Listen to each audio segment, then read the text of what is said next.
name is Tara West. I'm a home health nurse and I'm visiting my patient Nicole. She's pregnant with her first baby and she's had some issues with some high blood pressure, but I'm here to double check that and go over some safe sleep recommendations for her newborn.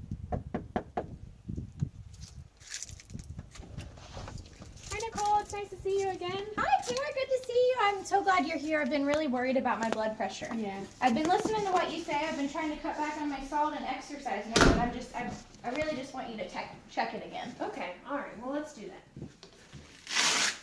So how'd the baby shower go? It went really well. I got all these cool things, including this cool photo book for Nugget. Oh, Nugget, that's going to be such a great name for the baby. I know.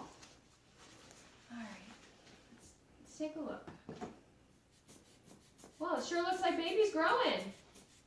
Yeah. Are you Nugget's feeling doing really well. Are you feeling okay? I'm having a little bit of indigestion, but, you know, overall pretty well. Yeah, looks good. 128/72.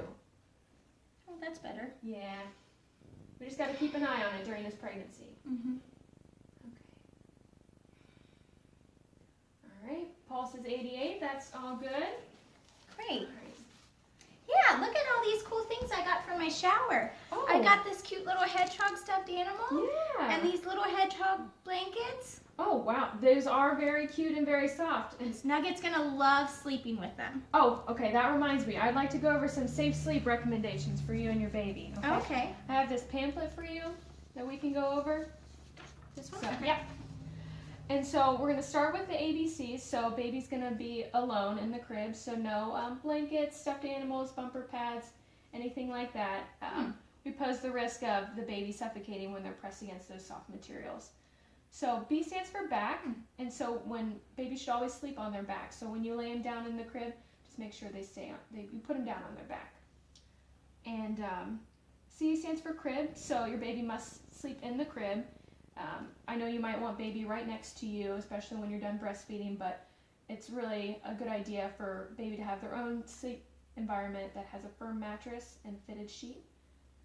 So all of these are proven risk factors for SIDS, having the blankets, bumper pads, sleeping on their bellies, or sleeping in the bed or on a couch with mom and dad. But this is a really real risk for your baby of either overheating, suffocating in the bedding, or possibly just being smothered if you or dad were to just roll over on the baby accidentally. Oh. I've heard of somebody who lost their baby to SIDS. That's really awful. I didn't know that you could prevent those things. Oh yeah, the American Academy of Pediatrics has come out with these, and they've been updating them, so we've been keeping track of it.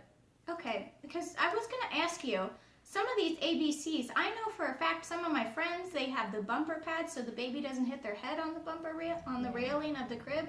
And I know that I used to sleep on my tummy as a baby. Yeah. Well, you're not alone. Most parents and their caregivers believe that it's okay to follow the same practices that their friends and their family has went through. But even though the SIDS death rate is really low, the research is clear that following these ABCs will significantly reduce the risk. Some other risk factors that you can control are no smoking in the household or around baby. Don't use a blanket to cover your infant. We have these safe sleep sacks that you can use to keep the baby at a comfortable temperature, so not overheating with the blankets. And then don't overheat the room, just keep it as a normal, comfortable temperature. So I know that the chances of your baby dying from SIDS is very low, but I'm sure you would want to do everything you can to help prevent your baby from getting SIDS. Yeah. That makes a lot of sense. I definitely want to prevent SIDS as much as I can. Thanks for all this information. I'll take a look at this. Okay, awesome. Well, just give me a call if you have any other questions, okay, Nicole? It was really nice to meet with you. Now, you take care of that baby, okay? Will do. All right. Thanks for coming. Oh, yeah, you're welcome. We'll see you again. All right, take care. All right, so I just finished my home health visit with Nicole.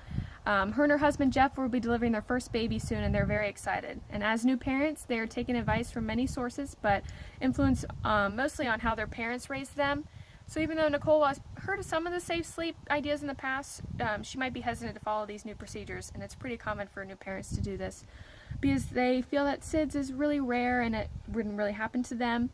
Either their parents raised them and they turn out fine, so it should be okay for their baby, or their friends who recently had babies let their babies sleep with them in the bed and the babies are still okay.